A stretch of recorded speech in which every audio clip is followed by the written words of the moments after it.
देखो, film making में एक बात कही जाती है, चीज़ अच्छी बनाओ या बुरी बनाओ पर मीडियोकर मत बनाओ।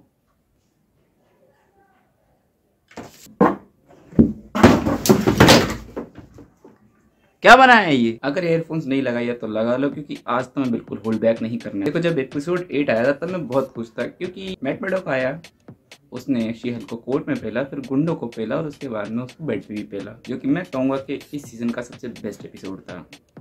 और ये बात कहने में मैं बिल्कुल नहीं शर्माऊंगा कि ये पूरा एपिसोड एक डिजास्टर था। इनफैक्ट ये पूरा पूरा सीजन डिजास्टर है। शी-हल्क की सीरीज ही कैंसिल कर दो भाई, कैनन ही नहीं रखो इसे। चलो एपिसोड 1 से स्टार्ट करते हैं। एपिसोड 1 में हल्क की ट्रेनिंग पूरे किए बिना ही शी-हल्क वहाँ से चली जाती है और एपिसोड 8 के एंड में हमें देखने को मिलता है कि हाँ भाई, इस चीज़ के कॉन्सिक्वेंसेज है। एक्चुअली हल्क का कॉन्सिक्वेंसेज निकलता है। जब तुम एक हल्क होते हो तो लोग तुम्हें मॉन्स्टर समझते हैं, चाहे तुम नॉर्मल पर्सन की तरह ही क्यों ना रिएक्ट करो। पर एक अच्छा खासा एपिसोड 8 का एंड दिखाने के बाद में एपिसोड 9 में वापस बैक टू स्क्वायर 1 आ जाते हैं। शी-हल्क को कैप्चर कर लेते हैं, पर वो बिना किसी ज्यादा कॉन्सिक्वेंसेज झेले हुए छूट जाती है। शी-हल्क को कैप्चर करने के बाद में उसकी जॉब चली जाती है, उसको अब डेटोनेटर पहन के रखना पड़ेगा।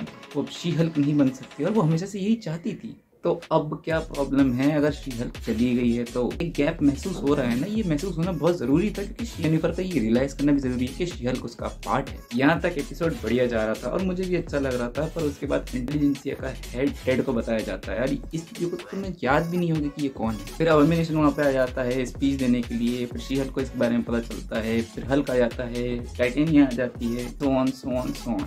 यहाँ तक एपिसोड सही चल रहा था, but then She-Hulk fourth wall break करती है और जाकर अपनी शो की एंडिंग चेंज कर देती है, जो कि उसे करने की जरूरत नहीं थी। बहुत अच्छी एंडिंग थी यार। I mean, ये पूरा एपिसोड हाइप इस वजह से हुआ था कि हमें हल्क वर्सेस अबोमिनेशन वापस देखने को मिला था, और शी-हल्क मार्वल के ऑफिशियल ऑफिस में जाकर अपनी पूरी एंडिंग ही चेंज करवा देती है। जो एक लौता प्लॉट इस पूरी सीरीज में चल रहा था, शी-हल्क के खून को सिंथेसाइज करके सुपर सोल्जर वाला प्रोजेक्ट वापस चालू करना, जो कि captain America new world order में जाके मिलता, वो भी इन्होंने पूरी तरीके से कट कर दिया। क्यों? क्योंकि इस शो की एंडिंग कोई मायने ही नहीं रखी। ये शी-हल्क का शो है तो वो अपनी मर्जी के हिसाब से करेगी सब चीजें। द रीजन वाई कि मैं इतना गुस्सा हूँ इस शो को लेकर, क्योंकि इस शो का कोई मतलब ही नहीं निकलता। अगर तुम इसे स्किप भी कर दोगे तो किसी को कोई फर्क नहीं पड़ने वाला। और मुझे याद है कि शी-हल्क का एक डायलॉग था इस एपिसोड में कि तुम्हें मेरी सफरिंग देखकर मजा आ रहा है क्या? अब भाई पर्सनली हम सब अपनी लाइफ में सफर करते हैं और हम अपने हीरो को भी सफर करके उससे ऊपर उठता हुआ देखकर ही इंस्पायर होते हैं।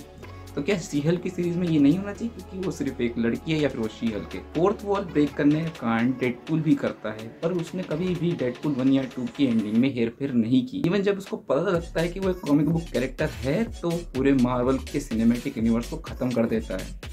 डेडपूल किस द मार्वल यूनिवर्स नाम की एक कॉमिक में शो को एंटी क्लाइमेटिक या फिर एकदम ट्विस्ट करने के चक्कर में इन लोगों ने पूरे शो का मजा ही किरकिरा कर दिया, पूरा शो तोड़ दिया। और डेयरडेविल को इस तरीके से यूज किया जा रहा है, वहाँ नेटफ्लिक्स वाले बैठ के देख रहे होंगे और बोल रहे होंगे भाई हमारे पास वापस भेज दो यार, ये क्या करवा रहे हो हमारे भाई से। फोर्थ वॉल ब्रेक कर मार्वल स्टूडियो में जाना कोई बुरा डिसीजन नहीं था, बट एग्जीक्यूशन इतना गंदा है इस शो का कि मैं क्या बताऊं। 35 मिनट का एपिसोड है टोटल, 15 मिनट का शो होता है और वो वहां से कूद के वहां चली जाती है। मतलब एपिसोड भी खत्म नहीं होता। एटलीस्ट अगर ये चीज करनी थी तो थोड़ा सा ट्विस्ट करके बताते, थोड़ा अलग तरीके से बताते कि सारा मैटर ठंडा होने के बाद में अपनी लाइफ में खुश नहीं होने के कारण वो फोर्थ वॉल ब्रेक करके वहां गई और उसने एंडिंग चेंज की अपने लिए सिर्फ, ना कि जो हो रहा है उसमें चेंजेस करके। डे लाइट में फाइटिंग का क्या सीन था? डेडेविल को डे में देखने का मुझे कोई शौक नहीं है। और तुम लोग ही बताओ कि तुम लोग शी-हल्क क्यों देखोगे? तो शी-हल्क का स्टोरी आर्क बनता है इसमें, ना इस सीरीज में कोई कॉन्सिक्वेंसेस है, ना कोई हाइप ऑफ एक्शन सीन्स हैं, कुछ सीरियस ड्रामा है, कोई ड्रामा तक नहीं है। यहाँ तक कि इसका एपिसोड 8 इसके फिनाले की बेइज्जती कर देता है कि वो बता देता है कि शी-हल्क एक अच्छी लॉयर नहीं है।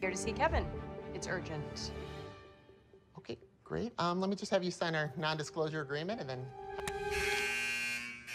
Why'd you make me sign if you were just gonna do that? everyone has to sign the NDA. और चलो इसने एंडिंग में से हल्क को हटाया तो हटाया। मैं सोच रहा था कि अच्छा सीरीज में नहीं दिखाकर इसको सीधा पिक्चर में दिखाएंगे।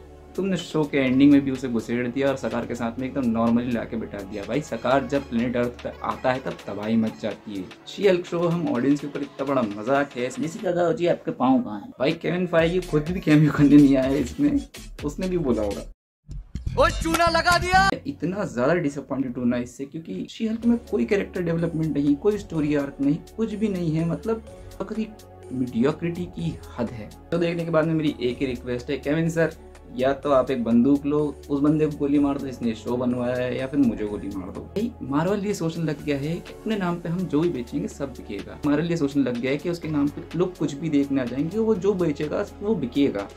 ये गलत परसेप्शन है। एक बार मैं झेल चुका हूँ। थॉर लव एंड थंडर जब आई थी ना, देखने गया था फर्स्ट डे फर्स्ट शो, आज तक कभी ना तो रिव्यू बनाया ना उसके बारे में कुछ बोला, बल्कि 1 महीने की छुट्टी लेनी पड़ी थी मुझे इस काम से। इनफैक्ट मैं तो ये धंधा ही छोड़ रहा हूँ भाई, मेरे को नहीं करना है ना, साइनिंग ऑफ क्या भाड़ में, ये सब नहीं करने वाला।